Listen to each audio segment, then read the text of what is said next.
and welcome to this little rain shelter on the beach.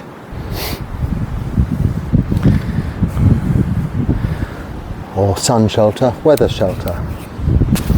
Shelter, one of our requisites. And some beach people have very kindly said I can use this to shelter when I need to. And I thought a great place to sit and talk about some of your comments and questions.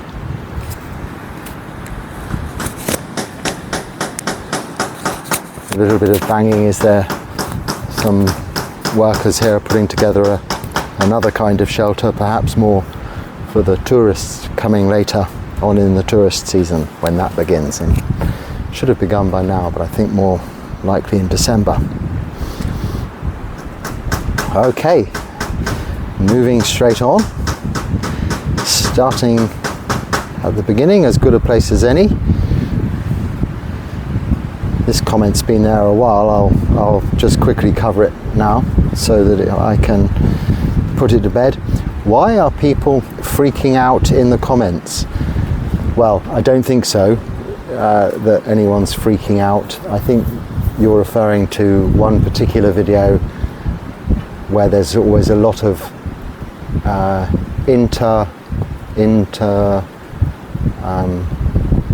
religion debate, and that is the short video where I'm drawing a comparison between Jesus and the Buddha. So it's bound to provoke some debate, that's all. It's just on those strings of conversation that go on that I don't really see. Well, I don't see unless I just look. So it's an old video, that's all.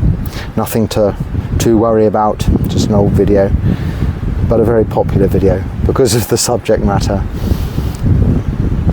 So somebody commenting about it's also rainy season in London. Yes, it's always rainy season in London. And it was tipping down here when I was doing my video, it says. And this subscriber enjoys walking around the park and meditating in the rose garden. Well, that sounds lovely. It was mild and sunny this morning. So here comes the question. I am trying to practice metta during my walk round the park and meditation, connecting with nature. Do you have any tips? Yes, decide what you're doing. Are you walking around the park, connecting with nature, practicing metta, or meditating? Just do one thing at a time. That would be my tip. If you want to practice metta, I don't use the term practice metta. We develop metta. In the way I see it is we develop this quality of loving kindness. And by developing a quality of loving kindness, it's something we have. Like a flower has beauty and sweet perfume. It's not practicing, it's not doing it. It has this quality. This is the same with loving kindness. As with the other Brahma Viharas of karuna, compassion, mudita, joy for others, and upekkha, equanimity. If you practice it, it seems to me to be rather forced, and by that, false. Loving kindness to all those near me, far away, beyond, those I like, don't like, indifferent. Yes, okay, a useful exercise to develop the idea of having metta for all beings, which is often used as a practice in preliminary or towards the end of meditation as a warm-up or a warm-down. If one needs such things, if you have time for such things, rather than just to sit and simply meditate. But develop this quality of loving kindness through your actions, of generosity, through practicing sila, moral virtue, keeping the precepts, through practicing samadhi, meditation, and doing nothing else other than sitting, watching, observing a meditation object. And this development of wisdom, then, by the development of or cultivation of wholesome mind states and the eradication of unwholesome mind states, will result in wisdom and also better qualities in your own character, in your the qualities of metta, loving kindness, of compassion, of joy for others, and ultimately equanimity. So when you're walking around the park, of course, if you have the quality of metta, then you'll find that the little creatures and the people you meet will recognize that quality in you by being friendly back. You do then, to qualify that, because it does make more sense when I qualify through the rest of your comment here, you're also trying this with colleagues at work, where you work in the City of London, which I know very well from my own experience, where there's lots of jokey banter and all sorts of goings on, and I certainly know what you're talking about. You're putting it politely. But yes,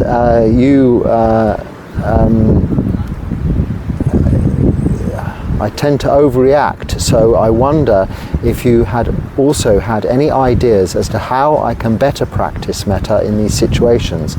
I'm quite aggressive, so it's quite difficult for me.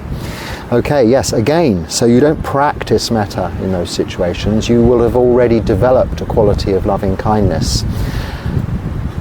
One of the 4 Brahma Viharas, loving kindness, metta, I'm just repeating it again, but karuna, compassion, mudita, joy for others, but equanimity, upekkha, is the 4th of these 4 Brahma Viharas, wholesome, heavenly abodes.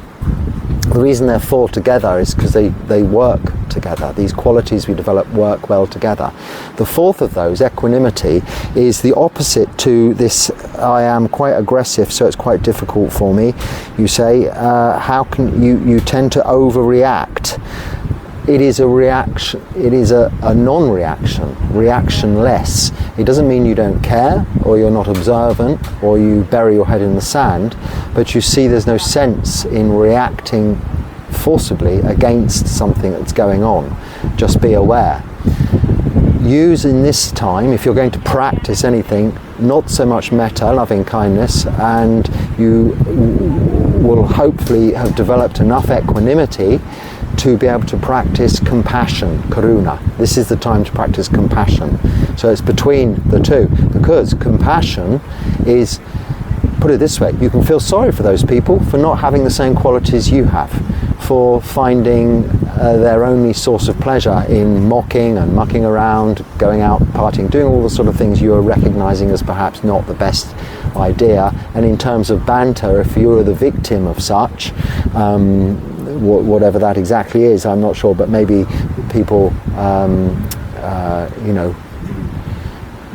what do we used to call it, taking the mickey or something like this just exchange of sarcasm, or maybe not necessarily harsh, but a little bit, unsympathetic, the opposite of compassion. Yes, you can practice compassion, and rather than reacting, say, well, they don't know any better in your minds, in your mind. This will also help you. It will aid and abet and assist with the development of the other 3 qualities. Each of them interact and work well like that. So think of all of these 4 qualities, the Brahma Viharas, as wholesome qualities we develop through this practice of sila, samadhi, panya, rather than specific practices.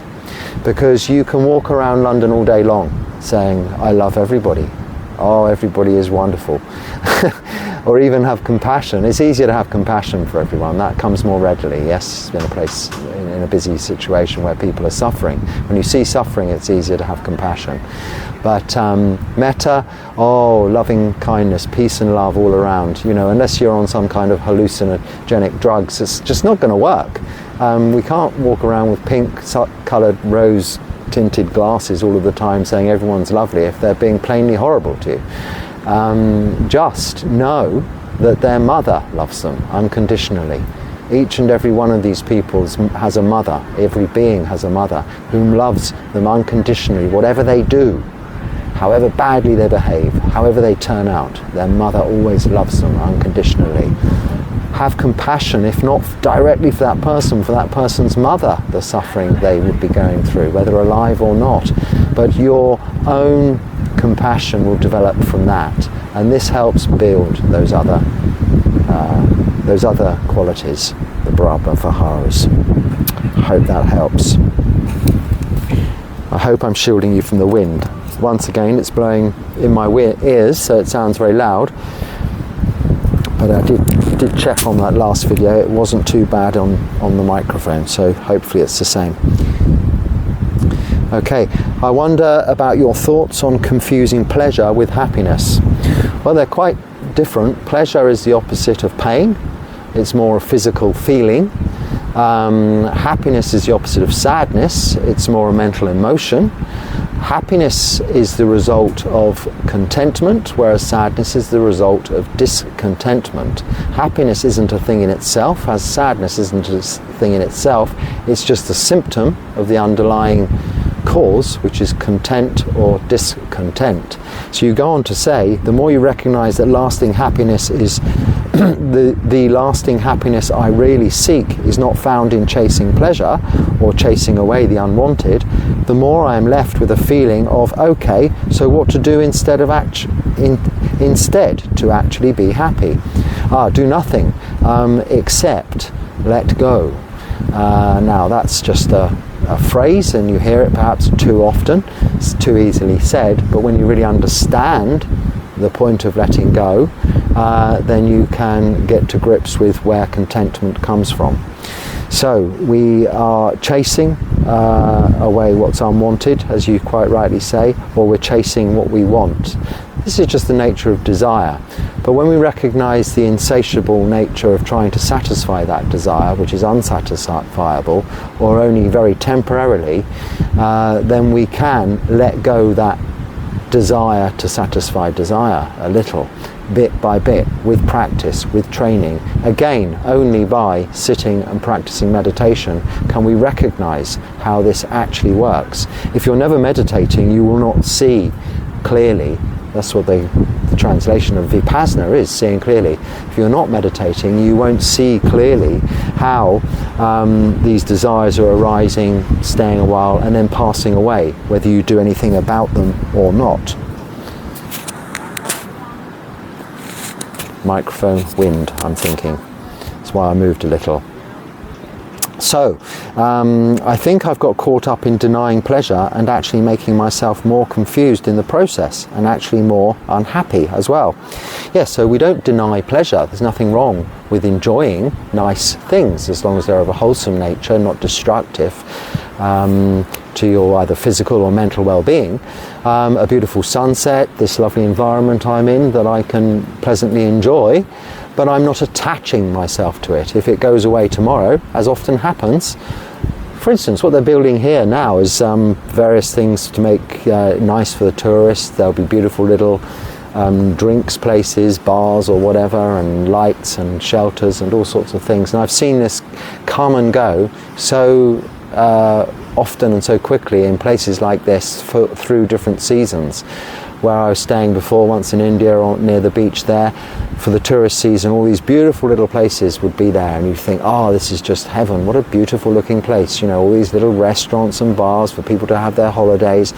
And then within, you know, days, really, less than a few months, when the season's over and the winds blow up, the rains come, the tides come in, it's just gone, literally. One of these little places was just washed away overnight, completely. They're quite temporarily built out of natural materials, like where I'm sitting now, but they're just gone. Now, if you were attached to that being your spot, your idyllic place, then how would you feel? Well, you need to know the impermanence of all things. This is anicca, and then you don't feel anything. It was there, it was nice to be enjoyed whilst it was, like a sunset, and then it is gone. Knowing things for what they are, this is the important thing. Then you won't be more unhappy. You will find some contentment in this knowing, in this wisdom. Is consciousness sort of energy like soul? Okay, so this question is possibly going to relate to another question that I've got coming up, which I want to try and find. I've got a reminder about the question, but not the actual question. So I'll go straight to the reminder, because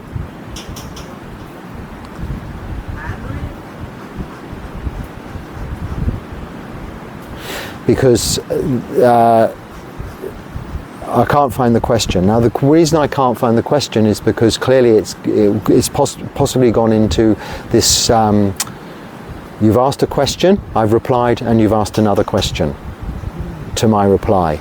Now, you need to ask a whole new question. I'm sorry to put you to that inconvenience, but I don't see those questions about, or because many other people, like where someone says they're freaking out about comments, I never look at those strings of comments, because there's hundreds and hundreds and hundreds of them.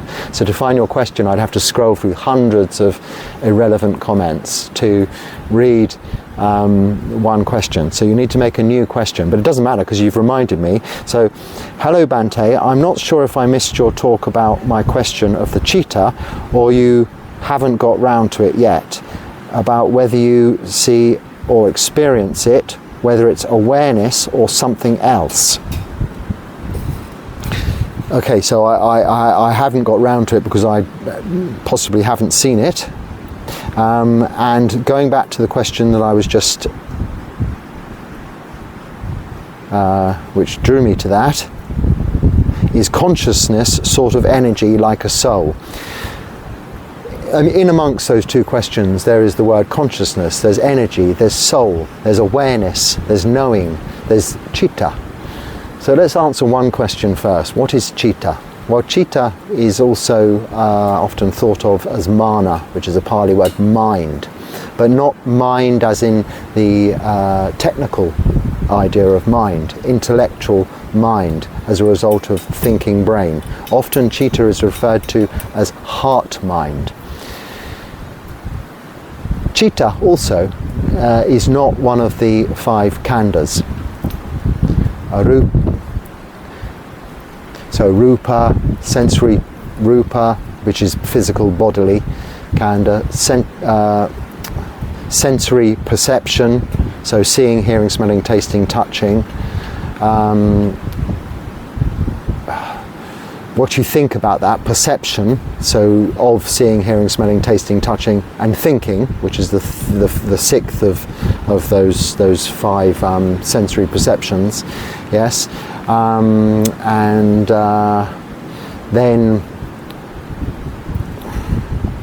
the 4th, I've forgotten what it's called, but it's about really drawing from memory and deciding and defining, I think, whether you like that perception of those seeing, hearing, smelling, tasting, touching, or thinking. But the 5th is consciousness of these other 4 khandhas. Now this is what actually makes up this being, these 5 khandhas. So the physical being and what the physical being is seeing, hearing, is experiencing, producing what we call sankhara, which is conditioned as a result of our experience, but all experience is also conditioned. And finally, vijnana, which is consciousness, the final of the khandhas, is consciousness of all of that. But that is more of the technical side of knowing, of consciousness, which is different to what is the citta. Now, the reason I'm saying about the citta and not answering those 2 questions specifically is because it is really, I think, reading between the lines what you're getting at. That the citta is something separate.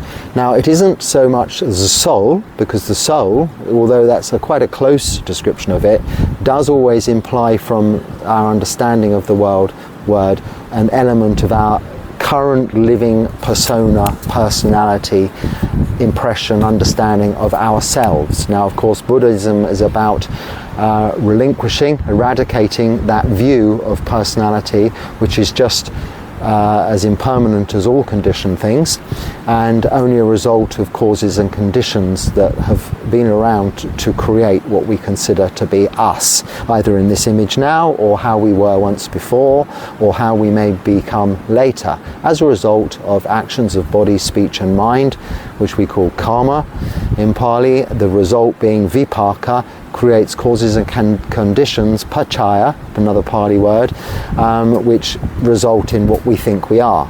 We need to let go, again there's that phrase, letting go of that idea of what we think we are, is just simply putting it down and saying, well, you were this and now you're that, but you may be something else later on. So I had a self that was once in my former life, within this life, working like the other chap in the City of London from time to time, doing things like that, a businessman and this and that. Now I live here and I look like this.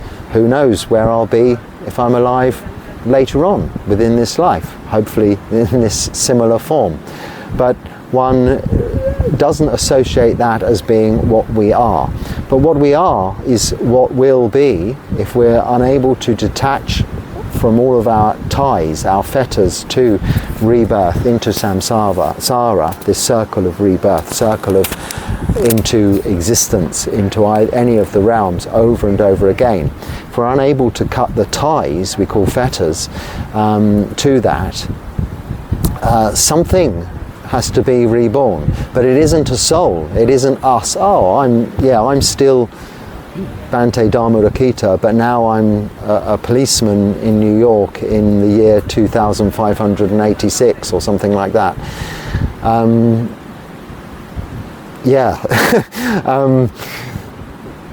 I wouldn't know I was this monk before then, or have any similarities to that. But what put me there were causes and conditions that my actions now, of body, speech and mind, that is karma. Now, what is going, and you could call it an energy as well, this is a word you've used, going from into the next birth, unless one severs all these ties, is the citta, for want of a better word. But it isn't anything else. It doesn't have a proper translation. It isn't really mind, although that's the closest we can come to, because mind has an element of thought attached, pertaining from the thinking brain. It is just that which knows through experience and is affected by all that those khandhas produce. So conscious vijnana, consciousness, isn't citta. Citta isn't included in those 5 khandhas. Often, though, people call or think of it as vijnana, citta, the same, just the knower, the witness, the observer. It's more subtle than that. Not more complicated, just more subtle. It is a awareness in the sense that that's the only way we can describe it. That's the only word in English we can use to describe it. But it is just that is not part of this conditioned, these 5 khandhas, these sankhara. It is, however, subject to anicca, dukkha, anatta, in that it is impermanent, because it is conditioned as a result of vipaka, the results of karma. So this is why if we do bad things, it gets reborn in a bad existence. This is why if we do good things, it gets reborn in a good existence. It's just building up momentum, really. If you push something slowly, it continues to go slowly. If you push something quickly, it will go quickly for a while.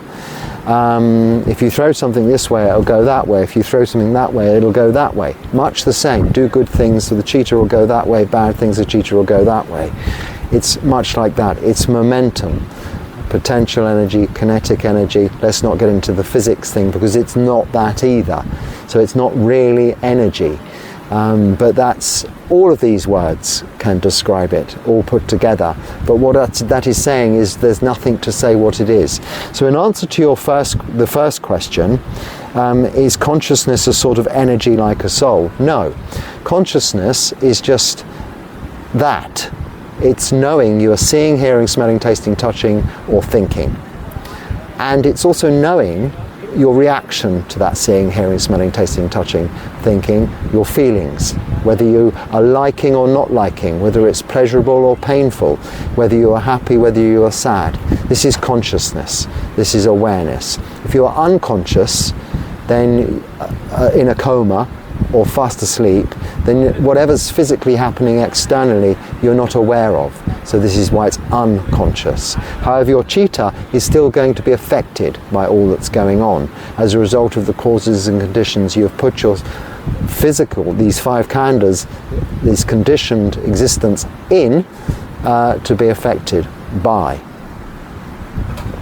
So it isn't really an energy like a soul, But I think what you're asking really there is the citta an energy like a soul? And that is what I hopefully have just explained. And hopefully that answers the question that I didn't see from the other subscriber whom is reminding me about it later on. I hope that makes sense about what I say about these questions. Because there is going to come a time, it's coming now, that I'm not going to look at that section, because there are enough comments and questions for me to very happily deal with without going into that extra section, which is a wormhole. No, a rabbit hole or a wormhole. I don't know, it goes on forever. If you start getting involved in this strings, as I call it. I don't think strings is the right term either. I would imagine, I don't have social media, but I would imagine it's how social media is so successful, because you could never be off it, because you continually in a conversation branch off, much like a family tree. Okay, thank you for sharing.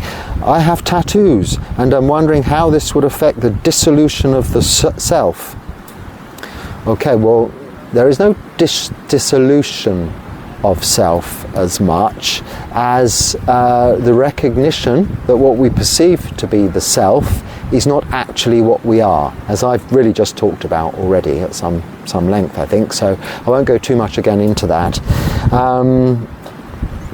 So there's no dissolution of self. It is, we are the five khandhas, and we either have an opinion that that is what we are, or we accept that this is just anicca, dukkha, anatta like everything else, and therefore anatta, not ourselves. Having tattoos has got absolutely no problem, nothing to do with it. It's like having short hair or long hair, because presumably you're going to cut your hair. Having a beard or not, whether you shave, it's just part of physical appearance. Now, it would show that at some point you had a reason. It may be, they could be for aesthetic reasons. You might think they look good, or some people have them, especially in parts of the world where I am, is for religious reasons. There can be many reasons, but it is your perception of what they mean to you that is more important. But one could have a scar on one's face and have a perception that makes them feel very ugly and very unattractive, but another person may see that as something quite unique and quite desirable in that person's facial appearance and expression.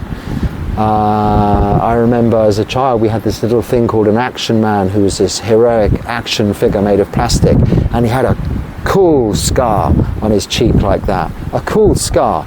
Now, you didn't have a proper action man if you didn't have a cool scar there on his cheek. It was cool. But then, you know, give this cool scar to his counterpart for young lady children, Barbie or Cindy, whatever they were called, and give her a scar. Oh, it would be a tragic set of circumstances. She would suddenly become not the beautiful image that was portrayed. But it's the same thing. So it's the same with a tattoo. It's just your perception. It's all superficial and all irrelevant. It doesn't matter what we look like or what you've got. It certainly doesn't stop your people ordaining. I mean, you see monks with huge amounts of tattoos, especially in Thailand, because it's very much part of their ritual. Before, you know, there are lots of Buddhist ritual, and monks even do tattoos there. But we're not to have the new ones ourselves as monks, and of course we wouldn't want to, because we're not fussed about what we look like. I don't think it's necessary to have them removed. People have them removed also. I mean, obviously if it said something perhaps a little bit offensive or inappropriate, then it might be, and it was visible, it might be necessary. Or if it really did cause you some issues. But ordinarily, they can just be accepted for what they are. Maybe a mistake, or maybe quite nice. It doesn't matter. But nothing to worry about. Where do you live? Well, I don't really live anywhere, do I? I'm currently in Sri Lanka. I'm staying here in a place near, or it is, I think it is, a place called Bentota on the west coast of Sri Lanka, between two other towns. It's kind of a beachy sort of tourist resort, but not very busy as such, because I haven't really seen any or many tourists. But it's very, well, you can see it's very nice. So I mean, I'm staying here at the moment. I don't live anywhere in particular. I'm from England, UK originally. Spent time in Thailand and India, and now I'm in Sri Lanka. Hopefully I'll spend and become, this will be where I'm living for the foreseeable future. Can you please explain the difference between, thank you for your nice, everybody says such lovely things. I don't read them out, but thank you for the lovely things you say also. I'll just go to the question. Can you please explain the difference between forced concentration and practice of ability to bring our conscious awareness back to one single point of focus? Whoa, that's saying exactly what I said, isn't it? So that's a challenge. Explain what I've exactly said. Yes. Think of when you're, I don't know, making something, doing some very technical, concentrated task, or trying to work out a difficult technical problem in writing or a puzzle or something like that. Your eyes squint up a little bit, your forehead tenses, your temples tense, your facial muscle. You put all of your concentration. Even a physical effort can require a lot of forced concentration. This is forced concentration, often resulting in a little bit of a headache if you were to do that for a long time. This is not meditation.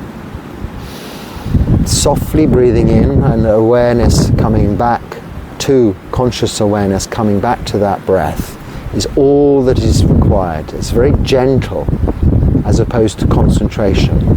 So when they translate samadhi as concentration, it isn't inaccurate, because it's as good a translation as any to describe it, because you've got your mind, your thinking mind, concentrated on one thing and undistracted by all else that may be coming to distract it.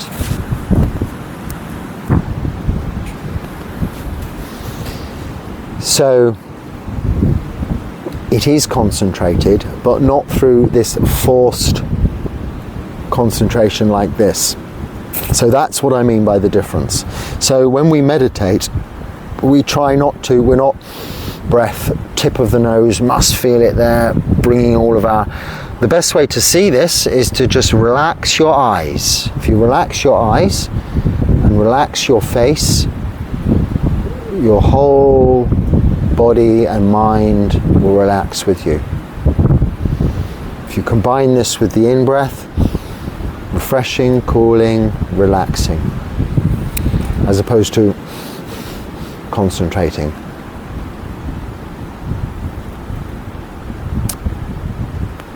And practice of ability to bring our conscious awareness back to one thing. So maybe at first you are going to concentrate a little bit on the forced way as a reminder, but just use a word to yourself, breath, watch the breath, or put a word in with the breath. So on the in-breath, boot, and on the out-breath, do, or count the breaths, 1 in, 1 out, 2 in, 2 out, or even 1 in, 2 out. It doesn't matter. Sort of labeling the breath rather than trying to really focus on a point.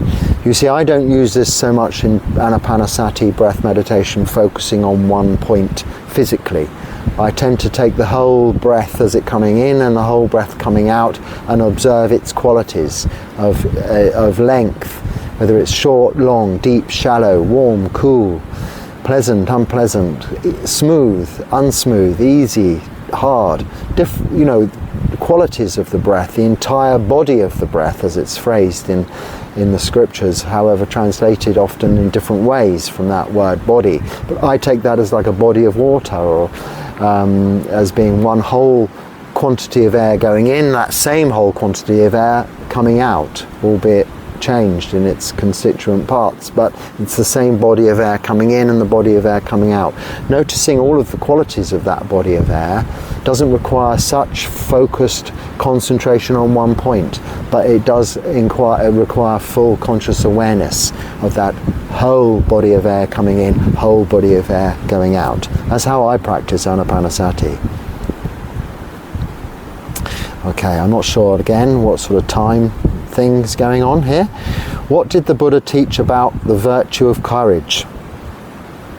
So he didn't really. That we must have, in this tradition, well, not in any tradition, the word of the Buddha, in the Pali Canon, whatever tradition, is to some extent, the same. He taught that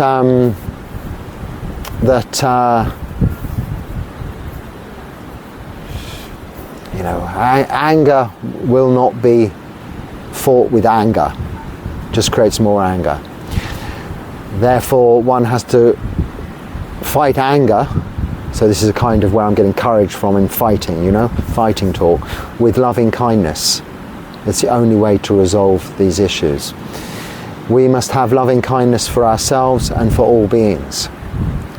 And this reduces any need for courage. In fact, he taught, his teachings are entirely about almost the opposite, but the same.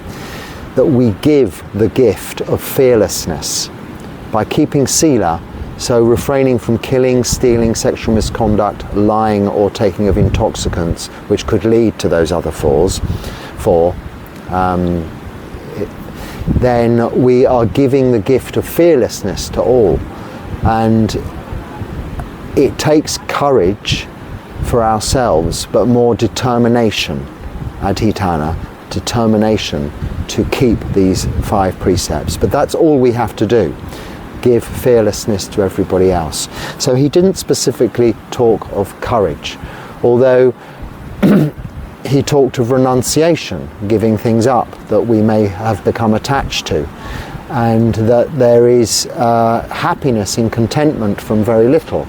So this can take some degree of courage to take that chance, but he only suggests that we try it out and experience it for ourselves. He doesn't say we have to be so brave and do it and say that's it. We have no alternative. For instance, one could ordain as a monk today. You don't have to take lifetime vows. You could take it on a temporary basis. You may stay a monk.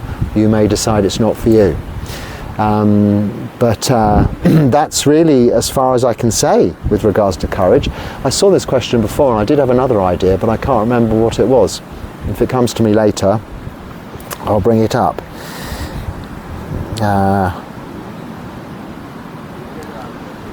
But yes, I know in some traditions there are other views on this.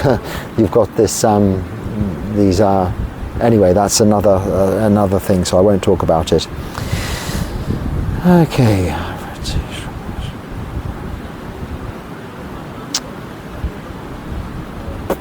Someone is...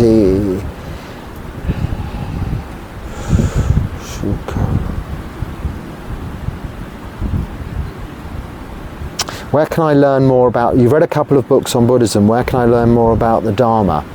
Well, not just this channel, but there's many other channels you can listen to with regards to the Dharma. I'm not sure quite how YouTube works, but I think they'll come your way, if you've looked at this. But then, you need to investigate, look at them carefully as to where they're originating from and what they're about. But generally, that's one way. But really, the teachings of the Buddha are contained in the Sutta Pitaka, the suttas, the collection of scriptures, which are the teachings of the Buddha. But you can get these in various forms, summarized in short forms. Just go into any bookstore or online bookstores and put in Buddhism. Buddhism is the Dharma. You'll get this a whole lot of millions of different books. But the practice is keeping the moral precepts, meditation, and developing wisdom, sila, samadhi, panya. The Dharma is the teachings of the Buddha.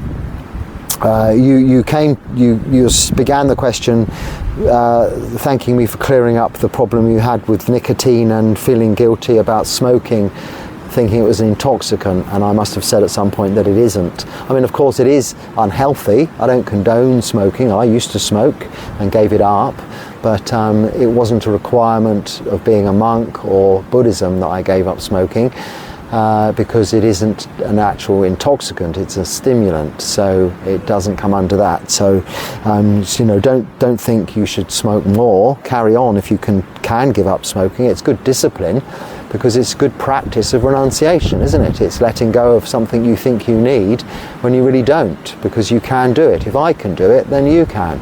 I haven't smoked now for so many years I can't even remember, but I used to smoke a lot, a real lot, for a very long time, many decades, and now I don't at all, and don't even think about it or have any opinions about it. I'm not one of these who sees people smoking and goes, oh no, a disgusting habit. I don't really care one way or the other. I'm indifferent to it, and that's the way to give it up. Just stop doing it and it will happen, or not happen, as the case may be. It's not something you have to do, it's just something you have to stop doing. So try that, and if you can read lots of books on Buddhism, the Dharma, or just listen to Dharma talks, you will find it's all about letting go, which isn't some magical phrase, although it's overused. It's just, you're carrying a lot of heavy weights around with you. Just put them down for a while and see how it feels. Wow, that's a lot better, isn't it? So I'm walking back from Pindapat and I've got quite a lot of heavy things to carry now. So I find a place to just sit for a moment. We're not really supposed to, but I mean, it's practical really. It's very hot. Just sit under a tree. It's around the corner, so I'm sort of on my way back, and just put them down for a moment and experience the lightness I feel. And that is letting go. We're putting down baggage, letting go. And all these things we're addicted to, habits of ours, habitual tendencies, are baggage. When we let them go, we feel free, we feel liberated, we feel so much better, we feel contentment, and therefore happiness, like our first question. So thanks for your question, your comment. I'm glad it helped you, or is helping you.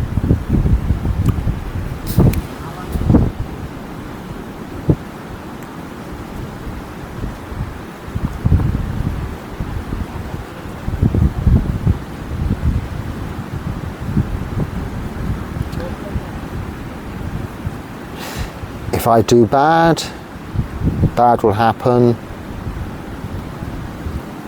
with me. How? If I do bad, bad will happen with me. How? Well, I think I've just explained that. This is to do with karma. If you reap what you sow, you do bad things, the likelihood is bad things will happen. That's how. There's two reasons. We have karma, which is something that the Buddha suggested. We don't try and get to the real bottom and understanding of what karma is. We just simply accept that it is there. Hello? Brings something. Thank you. I don't have... thank you. But what we can see is the very evidence we get when we behave badly, unkindly, rudely to people, then we will reap from that same experience. When we behave kindly, generously, nicely to people, they will treat us in the same way. This is the direct result of our behaviour. So I don't think that's too hard to understand. You're more, I think, trying to ask the question about karma. How does karma work? Well, it is that we put in causes and conditions which have results. Vipaka is the Pali word for the results of karma. So any of our actions of body, speech and mind will result in a reaction. You punch somebody on the nose, boff, like that, the very high chances are that they will punch you back. You see, this is the thing. You give somebody, like this kind man's offering me a nice drink now, nice drink. I'm a monk, so I can't offer him one back, but I'll gladly accept this because he wants the opportunity to give a nice cold drink on a hot day to the monk sitting here doing whatever he's doing, because they can't possibly be sure what I'm doing, I would imagine, sitting here on the floor talking to nobody, as it possibly looks like. Anyway, he's running back now with the cup, which is very nice. and I will get on with the next question. Keep asking about. So somebody's wanting me not to talk so much about food. I think we had this question before, but this is a similar question, but more along the lines of repeated questions.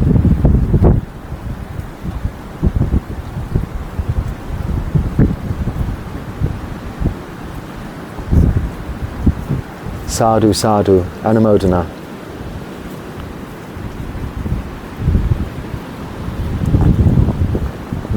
Thank you. So I have a very delicious glass of freshly squeezed orange juice, or mango, or a bit of both. I don't normally drink anything whilst I'm doing this, because I always think it's unnecessary, because it's a short time, we can do without a drink, but as it was offered, it's appropriate that I accept this generous offering, because people like to be generous. We give the people the opportunity to be kind. This is a kindness in itself. And it is, in fact, irresistibly delicious, and fruit juice is perfectly allowable at any time of day. Yes, so your question is, I'm getting carried away here. Let me read the whole question. The questions people keep asking about food, where you are from, and these kinds of topics. You say, sorry I have to endure this, but they're repeated often and over and over again. Look, I really don't have to endure it, no. I'm really quite happy with having the same questions again, because many people haven't seen the old videos. Now, there's so many videos, it would be very hard to go back and find. YouTube do itemize and split questions and answers into things, but you'd still have to, I think, look through them all to find. So it doesn't take long, and although the answer's generally the same, it's never the same. My circumstances are always changing. So, for instance, how I eat and what I'm getting for food now and where I live, and where am I from even, is different to a month ago. Because a month ago I'd just come from Thailand, now I've just come from India.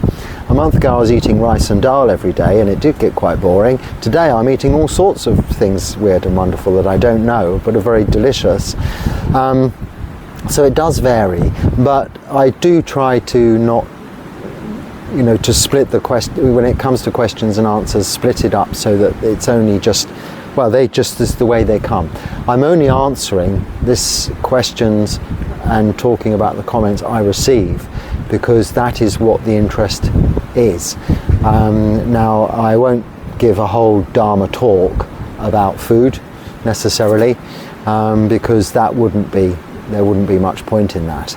But when the questions come up, it's not a problem for me to answer them.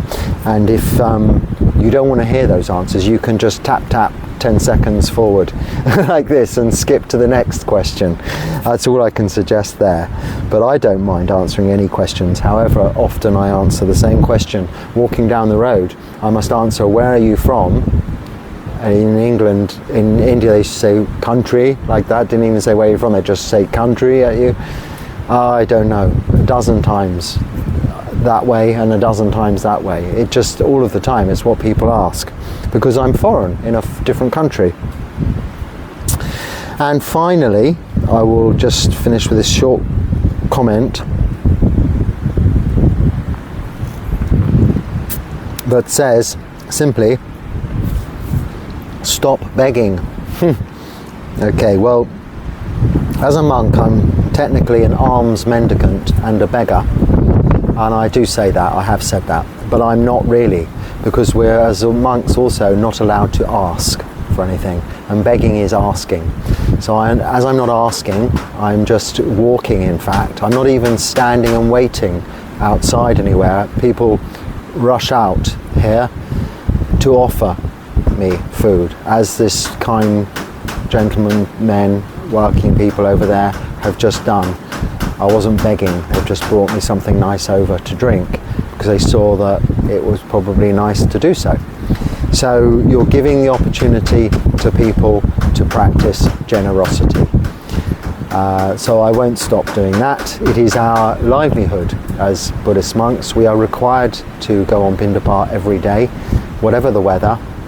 It's what the Buddha taught us to do in order that the lay people have contact with monks and monks have contact with lay people, thus maintaining the fourfold assembly of lay men, lay women, monks and nuns, upasakas, upasikas, bhikkhus and bhikkhunis. So on that point, thank you for watching. I hope there's something useful in there for you, that if not, just let it go, put it down, don't carry it around, don't think about it. But if it's useful, please share it. And again, thank you for watching. Keep the comments coming in and the questions.